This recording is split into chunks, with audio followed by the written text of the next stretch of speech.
శ్రీ గురుభ్యో నమ. సిద్ధేశ్వరయ్య మాట్లాడుతున్నాడు. యాక్టివేషన్ టెక్నిక్స్లో 9వ నక్షత్రమైనటువంటి ఆశ్లేష నక్షత్రం గురించి ఈరోజు చెప్పుకుంటూ ఉన్నాము.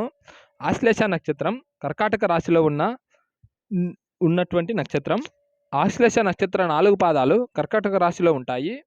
లగ్నాధిపతి మరియు ఆశ్లేష ఉన్న నక్షత్రము మీ జాతకంలో లగ్నం లేదా లగ్న నక్షత్రము చంద్రుడు ఉన్న నక్షత్రం ఉదాహరణగా ఈ యాక్టివేషన్ మీకు చేయవచ్చు. లేదు 2వ అధిపతి ఉన్నాడు, 4వ అధిపతి ఉన్నాడు, 10వ అధిపతి పోయి ఆశ్లేష నక్షత్రంలో ఉన్నాడు అంటే ఈ యాక్టివేషన్ టెక్నిక్ ఉపయోగించగలరు.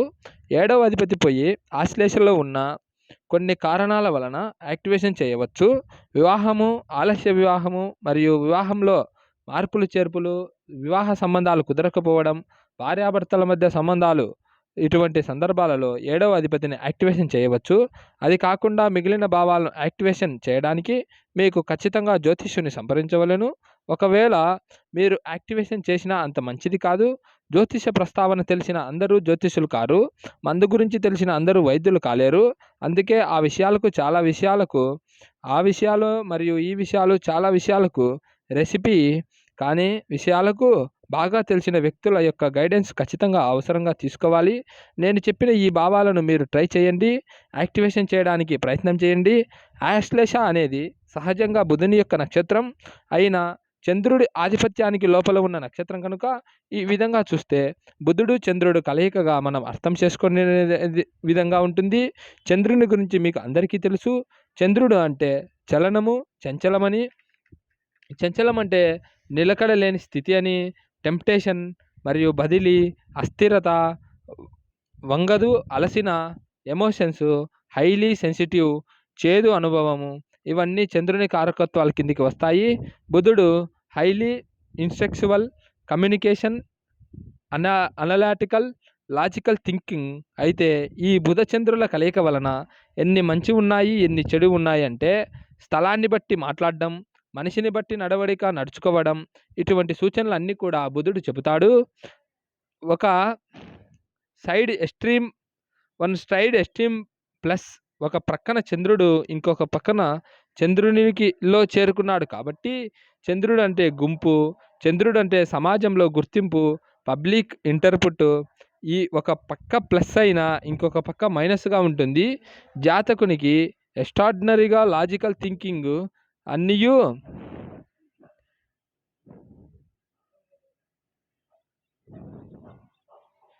లైఫ్లో ఏం జరుగుతుంది, ఎప్పుడు జరుగుతుంది అని వారు లైఫ్లో చాలా తెలివిగా బతకగలరు.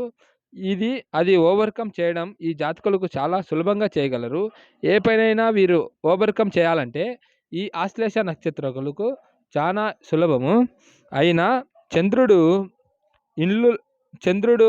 రాశి అయినటువంటి కర్కాటకము చంద్రుని సొంత స్థానం అయినది కాబట్టి ఒకే ఒక్క కారణం చేత ఈ బుధుని నక్షత్రం ఏమి చేస్తుంది అంటే కొన్ని సమయాలలో పోయి కొట్లాటలు, ఎక్కువ మాటలు మాట్లాడడం, లోపల ఒకటి ఆలోచన చేసి బయటకు ఒకటి చెప్పడం, కార్యం సాధించాలనే వెర్రి పనులను చేయడం.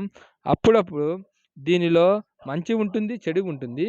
దీన్ని గమనించుకొని జాగ్రత్త పడడం అవసరం. మీరు రెండింటిని కంబైనింగ్ చేసుకొని చూడండి.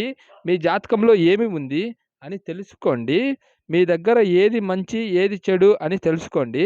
మీరు తెలుసుకోవాలి స్వీయ విశ్లేషణ. ఆశ్లేష అధిదేవత నాగులు అనగా సర్పములు. ఆశ్లేష అనగా ఆదిశేషుడు అనే సర్పము. ఈ ఆశ్లేష నక్షత్రంలో వ్యక్తి జన్మించినప్పుడు వాని యొక్క స్థితిగతులు ఈ విధంగా ఉంటాయి. ఏమిటంటే భూమి అడుగున ఉన్న పాములు అనగా సర్పాలు. మనం అన్ని పాముల గురించి సినిమాలు చూస్తూ ఉంటాము. నాగులలో ఎక్స్ట్రీమ్ మంచి పాములు ఉన్నాయి, అలాగే నాగదేవతలు ఉన్నాయి, నాగకన్యలు ఉన్నాయి, అందులో చెడు పాములు ఉన్నాయి. 2 ఎక్స్ట్రీమ్ చెడు మంచి ఈ 2 ఆశ్లేష జాతకులకు ఖచ్చితంగా ఉంటుంది. అనగా మంచి చెడు 2 కూడా వీళ్ళు ఏ విధంగా కావాలంటే ఆ విధంగా చేయగలరు. ఆశ్లేష అంటే విషాన్ని వేగంగా ఎక్కించేది. పాయిజన్ను ఇంజెక్షన్ చేయడం, ఒక ప్రాణం తీసేటంత పని, నొప్పిని కల్పించి విషం లోపలికి పంపించేది ఈ ఆశ్లేష నక్షత్రం. ఈ ఆశ్లేష నక్షత్రం జాతకులు మనసును బ్రెయిన్ వాష్ చేయడంలో సిద్ధహస్తులని చెప్పవచ్చును. అలాగే విషాన్ని ఇంజెక్షన్ మాదిరి చేసే నక్షత్రం విషముతో సమానమైన వార్తలను కక్కే నక్షత్రం ఆశ్లేష. చాలా ఎదురుపోయే స్వభావము, చాలా జెన్యూన్ పరిస్థితులకు అనుగుణంగా నడవడం, అలుక ఎన్ ఎ అలుక ఎంత మాదిరి అవసరం ఉన్నప్పుడు అవసరం మాటలు పుల్లలు పెట్టడం, ఇవన్నీ బుధుడికి మంచి.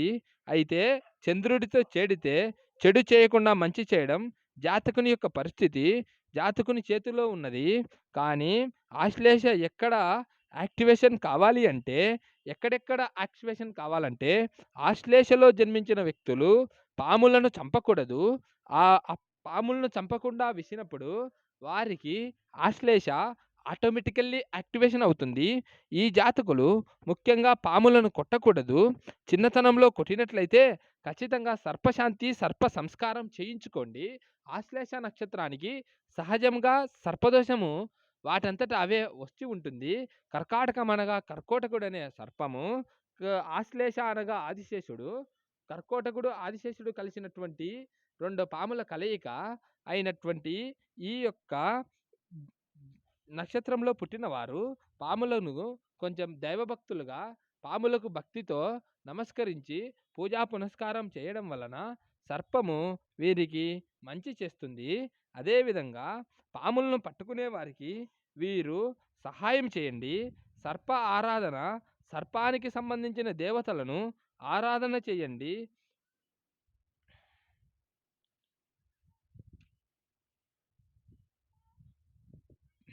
ఈ ఈగల బత్తి మాదిరి చుట్టుకొని ఉండే 2గా ఉండే పాములు, 2 జాయింట్ పిల్లలు అనగా పెనేసుకున్నటువంటి పాముల ఆకారంలో పనుకోనుండడం సర్పశయ.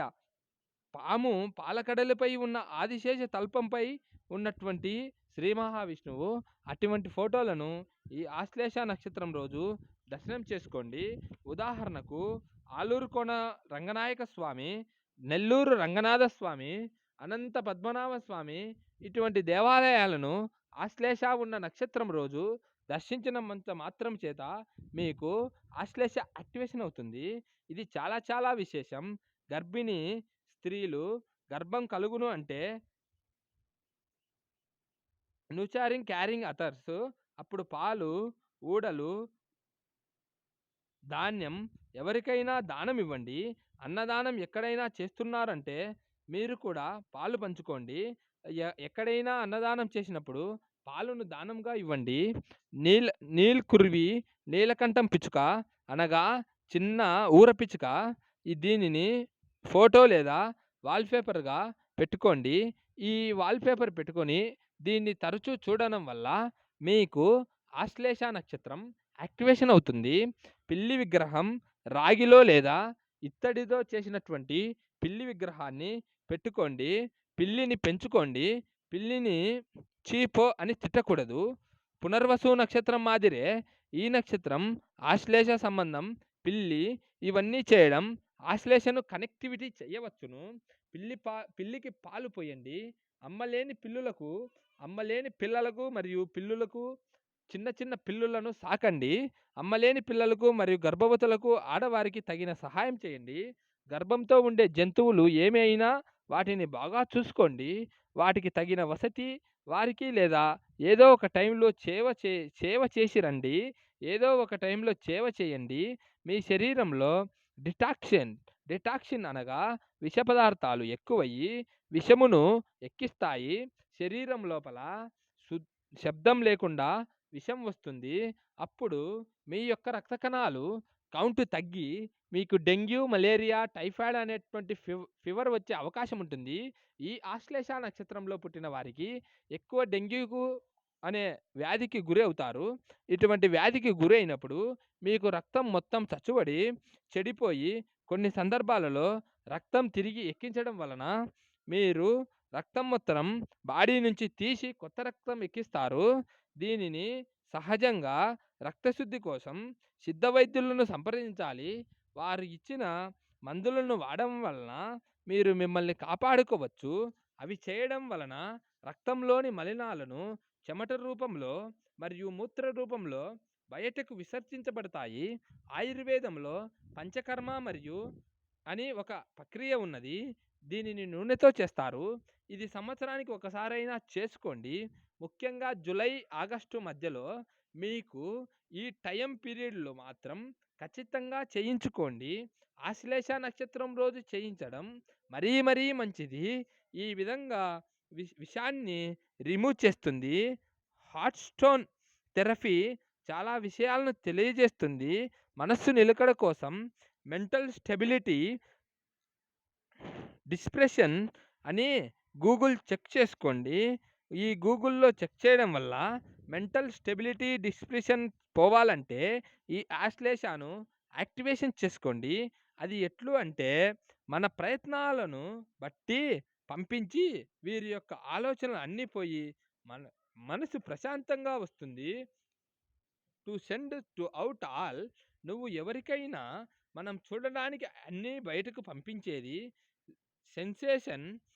మెదడుకు లోపల ఆలోచనలన్నీ క్లీన్ చేయడం, శరీరం లోపల ఆలోచనలన్నీ క్లీన్ చేయడం, శరీరం లోపల మనసుకు లోపల అవసరం లేనిది ఏమైనా ఉంటాయి అంటే అది ఎలా అని తెలుసుకుని విడవవలెను. లేకుండా ఉంటే ఆ ఆలోచనలు ఆశ్లేష జాతకులను చాలా ఇబ్బందికి గురి చేస్తాయి. ఫిజికల్గా మనము మానసికంగా ఇబ్బంది పడినప్పుడు సైకాలజికల్ ఇబ్బంది పడిన వారు చిన్న వయసులో జరిగిన కొన్ని బాధలు, కొన్ని సంఘటనలు అది వీరి వలన కానప్పుడు అప్పుడప్పుడు కొన్ని భయాలకు సరైనప్పుడు ఇటువంటివి ఉంటాయి. అయితే ఆశ్లేష నక్షత్ర జాతకులకు చాలా ఎక్కువ బాధ పెడుతుంది.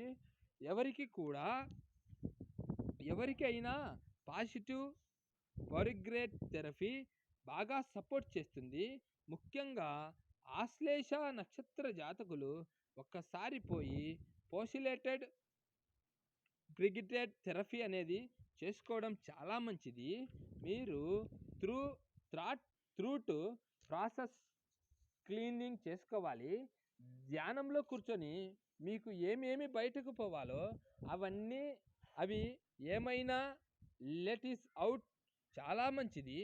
ఏమైనా మీరు ధ్యానంలో కూర్చొని మీ అనవసరమైనటువంటి ఆలోచనలను బయటికి పంపించడం వలన మీకు చాలా మంచి జరుగుతుంది. బుధుడి యొక్క విగ్రహం ఇంట్లో పెట్టుకోండి. బుధుడి ధ్యాన మార్గాలు ఏవైనా ఉన్నాయి అంటే బుధుడి సన్యాసులు ఏదైనా ఆచరణ చేస్తున్నారు అంటే దమ్మ అని మీరు అందరూ విని ఉంటారు. దమ్మ అని గూగుల్లో చేసి చూడండి. ఆ ధ్యానం విధానం మీకు చాలా ఉపయోగపడుతుంది. ఎప్పుడైనా మీరు ప్లేస్ శుభ్రంగా ఉంచుకోండి. మీరు ఉన్నటువంటి ప్రదేశాలన్నీ నీట్‌గా పరిశుభ్రంగా ఉంచుకోండి. First clean your room also. మీ యొక్క రూమ్‌ను మీరు క్లీన్ చేసుకోండి. మీ రూమ్‌లోకి ఈగలు, దోమలు అందుకు రాకుండా చూసుకోండి. మీ మిమ్మల్ని విషం చేరుకునే మనసు ఏది ఉన్నా ఎవరు ఉన్నా వారి నుండి బయటకు రండి. మొదట యోగా గురించి చదవండి. ఈత కొట్టడం రోజు చేయండి. 30 నిమిషాలు డైలీ ఈత చేయండి. మూన్ వాటర్, ఎనర్జీ వాటర్ ఒక పాత్రలో నీరు తీసుకొని రాత్రంతా చంద్రుడి వెన్నెలలో పెట్టి నీటితో ముఖం కడుక్కోండి. ఆ నీటితో ముఖం కడుక్కోవడం వల్ల మీకు ఆశ్లేష యాక్టివేషన్ అవుతుంది. అదేవిధంగా అది మూన్ వాటర్ చంద్రకిరణాలు సోకినటువంటి వాటర్ కనుక దానిని మీరు తాగడం వల్ల మీ ముఖం కడుక్కొని ఆ నీటితో స్నానం చేసుకొని ఉండడం వలన మీరు చాలా విశేషం. మీకు పౌర్ణమి రోజు ఈ విధంగా చేయడం వల్ల మరీ మరీ మంచిది. యాంగర్ మేనేజ్మెంట్ థెరపీ చేయించుకోండి.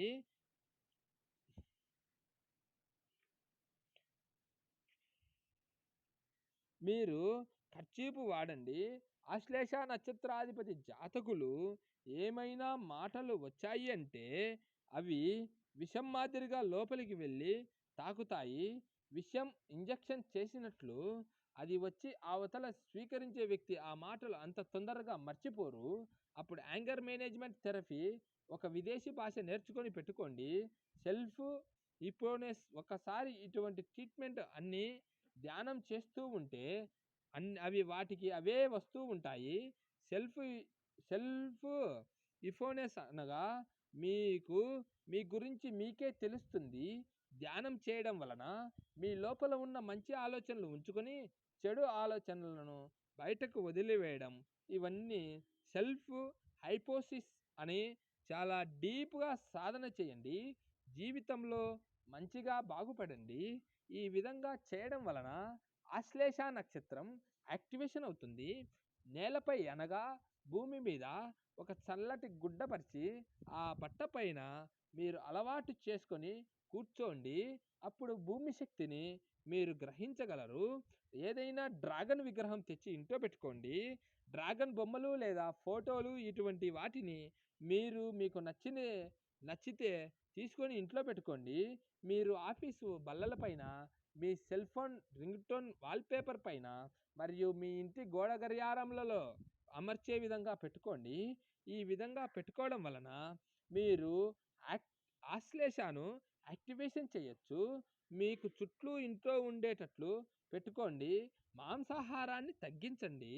రోజు సూర్యునికి ఆర్ఘ్యం సమర్పించండి. యోగా, ధ్యానము రోజు ఖచ్చితంగా చేయడం వలన స్పిన్స్ బాగుంటుంది. లేకుంటే నరాల వ్యాధులు బాధ పెడతాయి మిమ్మల్ని. ఆశ్లేష కారణం శ్వాసకోశ వ్యాధులు, శ్వాస సరిగ్గా పీల్చకపోవడం, వీటికి కూడా ఆశ్లేష నక్షత్రం కారణం కావచ్చు. మెదడుకు సంబంధించిన విషం పాయిజన్ మీకు ఒంటి కణత నొప్పి, తలనొప్పి ఇవన్నీ ఆశ్లేష ఇస్తుంది. ఈ ఆశ్లేషకు సూర్యశాపం ఉంటుంది. ఎమోషన్, క్లాసిఫికేషన్, ఫ్రస్ట్రేషన్ ఇవన్నీ ఆశ్లేష ఇస్తుంది. దీని అంతటికీ సూర్యుని శక్తి గ్రహించడం, రోజు ఉదయం వారానికి ఒక రోజు యోగా, వారం రోజులు యోగా ఖచ్చితంగా చేయడం, ధ్యానంలో కూర్చొని సూర్యుని ఎదురుగా ధ్యానంలో కూర్చోవడం మరీ విశేషం. ఈ విధంగా చేయడం వలన ఆశ్లేష నక్షత్రం యాక్టివేషన్ అవుతుంది. శివుని యొక్క పేరు చెప్పి ఓం నమ శివాయ అని మంత్రం చెప్పి 11 సార్లు ఈ మంత్రాన్ని చెప్పి ఏ కార్యమైనా ప్రారంభించండి.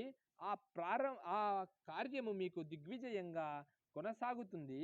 నిలబడకుండా ఆ పని పూర్తవుతుందని ఆశ్లేష టెక్నిక్స్లో ఒక భాగంగా మనం చెప్పుకున్నాము. నెల ఆశ్లేష నక్షత్రం రోజు ఆశ్లేష బీజమంత్రం అయిన ఓం కం ఓం గం అనే మంత్రాన్ని ఆశ్లేష నక్షత్రం ఉన్న రోజు 108 సార్లు జపం చేయండి. ఇలా చేయడం వలన ఆశ్లేష నక్షత్రం ఇంకా పాజిటివ్ ఫలితాలను ఇస్తుంది. ఇవన్నీ అయిన తర్వాత లాల్ కితాబ్ రెమెడీస్ పాటించండి. సముద్రం దగ్గర పోయేటప్పుడు కొంచెం పాలు సముద్రంలో కలపవలండి. అవి పాకెట్ పాలా లేక గేదె పాలా, ఇవి లేకుంటే ఆవు పాలా అనే ఆలోచన అవసరం లేదు. ఏది ఉంటే అది చెయ్యండి. సముద్రంలో పాలు పోస్తే ఏమవుతుంది అనే ఆలోచన చెయ్యవద్దు. నాగలింగ పువ్వు అంటే ఆ చెట్టు తీసుకొని నాగలింగ పువ్వు యొక్క చెట్టును నాటుకొని పెంచండి. నాగలింగ పువ్వు చెట్టు ఎక్కడైనా చూసి ఉంటే దానికి రోజు నీరు పోయండి. దానిని మీరు రక్షించండి. రోజు దానిని చూడడం, 27 సార్లు ప్రదక్షిణ చేయడం, ఇటువంటివి అన్నీ కూడా యాక్టివేషన్ మంచివవుతుంది. ఈ చెట్టు ఊర్లల్లోనో దేవాలయాలలోనో నాటడం చేయండి. ఇది చేయడం వలన ఇది 10 మందికి ఉపయోగపడుతుంది. దీన్ని ఉపయోగించడం వల్ల ఆ భగవంతుడు మీ ఆశ్లేష నక్షత్రాన్ని యాక్టివేషన్ చేసి మీకు సుఖము, సంతోషము, సౌభాగ్యముతో పాటు వివాహ ప్రయత్నం చేసేవారికి వివాహము, మరియు విద్య కోసం ఎదురు చూసేవారికి విద్య, ఐశ్వర్యం కోసం ఎదురు చేసేవారికి ఐశ్వర్యము అన్నీ కూడా ఈ ఆశ్లేష నక్షత్రం ఇస్తుంది. 4 ముఖాల రుద్రాక్షను దొరికింది అంటే నామాల గొంతు దగ్గర కిందకు వచ్చే మాదిరి నల్ల తాడులో కట్టుకోండి. ఆశ్లేష నక్షత్రం బీజమంత్రం ఓం కం ఓం గం మాత్రం జపిస్తే సరిపోతుంది. అది ఆశ్లేష నక్షత్రం రోజు చేయడం చాలా విశేషం. మీ వయస్సు మీకన్నా పెద్దవారు, ముఖ్యంగా వయసైన వారు, ఆడవారు, దగ్గర చేయూత లేని ఆడవారు, ఎవరూ లేని ఆడవారు, కొడుకులు బిడ్డలు చూసుకొని అటువంటి కష్టాలలో ఉన్న వయసైన ఆడవారికి సపోర్ట్ చేయడం వల్ల ఆశ్లేష చాలా మంచి ఫలితాలను ఇస్తుంది. తనకన్నా వయసులో పెద్దయిన వ్యతిరేక లింగం కలిగిన వ్యక్తుల దగ్గర ఉండేటప్పుడు ఎప్పుడూ చాలా జాగ్రత్తగా అవసరం. ఈ ఆశ్లేష నక్షత్ర జాతకులకు ఒక రకంగా డే టు డే, రోజు మార్చి రోజు జీవితంలో ఒక రకంగా ఉపయోగపడతాయి. వీరు మేనేజ్ చేయగలరు. ఆశ్లేష నక్షత్రానికి సూర్యశాపం ఉంటుంది. అందుకు ఆశ్లేష నక్షత్రంలో పుట్టిన వ్యక్తులు వారి తండ్రి దగ్గర సహాయం పొందలేరు. మరియు వారు అనుకున్న స్థితికి వారి తండ్రి ద్వారా పైకి రాలేరు అని చెప్పవచ్చు. వాళ్ళ తండ్రి డాక్టర్ కావాలని ఆశించితే మీరు మాత్రం ఏదో మెకానికల్ ఇంజనీర్ అవుదామనేటువంటి సిద్ధాంతంలో మీరు ఉంటారు. అటువంటి ధోరణి ఈ ఆశ్లేష నక్షత్ర జాతకులకు ఉంటుంది. ఈ యాక్టివేషన్ చేసుకొని మీరు బాగుపడి ఫీడ్బ్యాక్ ఇవ్వగలరని మనస్ఫూర్తిగా భగవంతుని కోరుకుంటున్నాను. గోబ్రాహ్మణోభ్య శుభమస్తు నిత్యం. స్వస్తి. సిద్ధేశ్వరయ్య మైదుకూరు నుంచి మాట్లాడుతున్నాడు. ఓం నమో నారాయణాయ. ఓం నమ శివాయ.